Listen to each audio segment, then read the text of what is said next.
Hey, this is Brooks with Character Design Forge. This is the third in a series of videos about how to draw better bodies and torsos for our characters. Go back and watch the first two parts if you haven't already. Something new that I'm doing.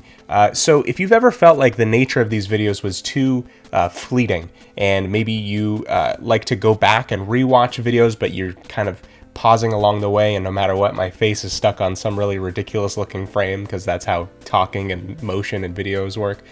Something new that I'm doing, this is for at the base tier of Patreon supporters at patreon.com/bageldenizen. They're called lesson booster packs. And so they're going to be an overview and a review of what went on in the video, along with practical tips and some practice that you can do, kind of like some worksheets and suggestions, and then some extra stuff that didn't quite make it into the video as well. And so these, I think, are going to be helpful. You can like print them out if you want to, use them along the way. They should really be able to help you, and it's just a little extra something for Patreon people. This is not just for this video, but all future videos that are relevant in this kind of arena. And I'm going to be going back. There's already on Patreon a lot of the existing videos that I've done before. I've now created lesson booster packs for. So head over to patreon.com/bageldenizen, check those things out.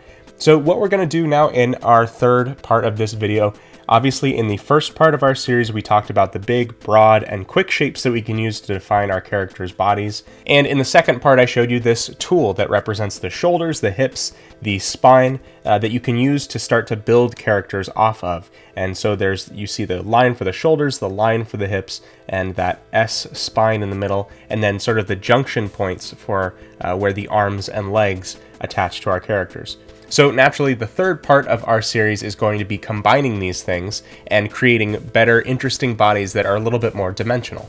So we'll run through really quickly a couple of example characters. We'll start maybe with this kind of diminutive chibi style body type, and then maybe we'll move on to kind of a big old hulking frame of a character, and maybe we can add on some larger arms to this character that are kind of reflecting that middle body shape. And the focus of this series isn't on arms and legs. That's something we can explore a little bit further down the line. Really, our focus is on how these things connect to our bodies.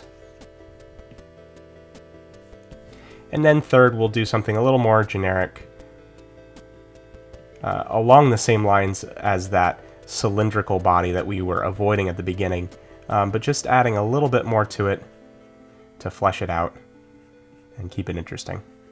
So the first thing we can do is lay down that tool that we talked about in the second part of our video, creating the spine, the shoulders, the hips. And like I said before, you don't need to be coloring in or really even fleshing out the entirety of this tool. I just like, for demonstration purposes, doing this for you guys, because now what we'll see next is over top of this, because now we can start looking at what forms this body can take. So maybe at first we just sort of fill this shape over top, which is fine. Maybe this kind of broad silhouette, but we can get a little bit more technical than this. We are thinking about how the shoulders and arms are going to attach here, so almost like a cylinder between these two. And those can kind of get bridged across the top. And then in the middle as well, they can meet. And this is sort of representative of like the pectoral muscles. And then from here we can create a more rectangular or cube-like shape that tapers down toward the hips. And then once we get to this hip area, we know that at the pelvis we have similar joints that are like a cylinder that we can add from here. So now if we take away that guide that's underneath, we start to see that a body is taking shape.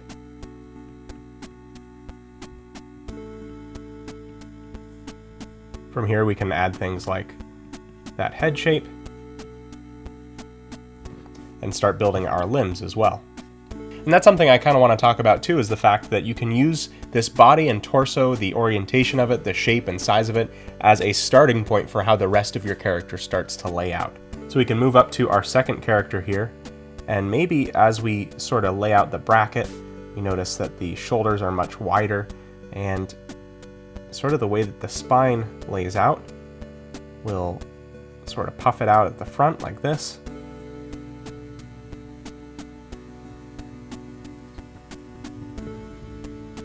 And again, we can maybe add on something of a pointy shape here that then curves in at the rib cage and back around like that. And again, we might just kind of delineate this spot where the shoulder is. Obviously, this isn't a total sphere because there does need to be a joint there at a certain point. And then from here, maybe we'll change up a little bit from what our little thumbnail version is, but from here we can add on the second part of the torso as well. Sketch in those discs. And when we take away that tool, we start to see the makings of a dimensional body in space. And so for our last character here, I really want to hit home this idea of allowing the torso to set the layout and orientation of the rest. So maybe the way that we position the hips along with the shoulders, we'll keep this a little bit more angular instead of just laying out together like that. We can have this shoulder that's closer to us read bigger than the one that's farther. The same here. And from here we can also start to lay out sort of where the arms and legs and head are all going to end up. And we can follow this same S-curve all the way down through the character. We can have this foot placed a little further away from us and this one up close.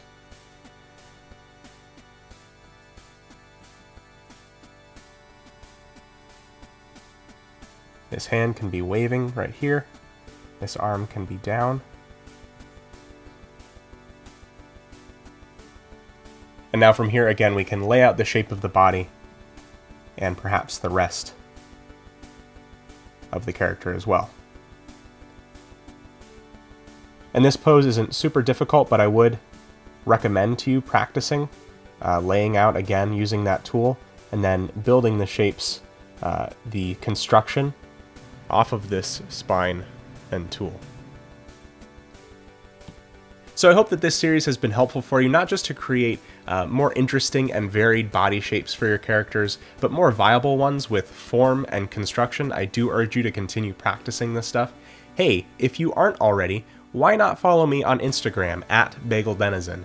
I've resumed posting weekly character illustrations there, sometimes a little time-lapse video to go along with them, and in August next month I'm starting up a really cool new project that I'll be posting on Instagram. It's exciting, it's something personal to me, and I'd like for you to see it. That's it for me today. I'm making new videos every week at Character Design Forge. Subscribing on YouTube lets you know when new videos are made available. This video series has been like a little sampling of what you get in the Learn Character Design course. Head over to learncharacterdesign.com to learn more about that. And like I was saying, the lesson booster packs, those are going to be available to any Patreon supporter at just the base level of that. I want as many people as possible to get access to those. Patreon.com/BagelDenizen. Go check those out. Thank you so much for watching, and have fun creating.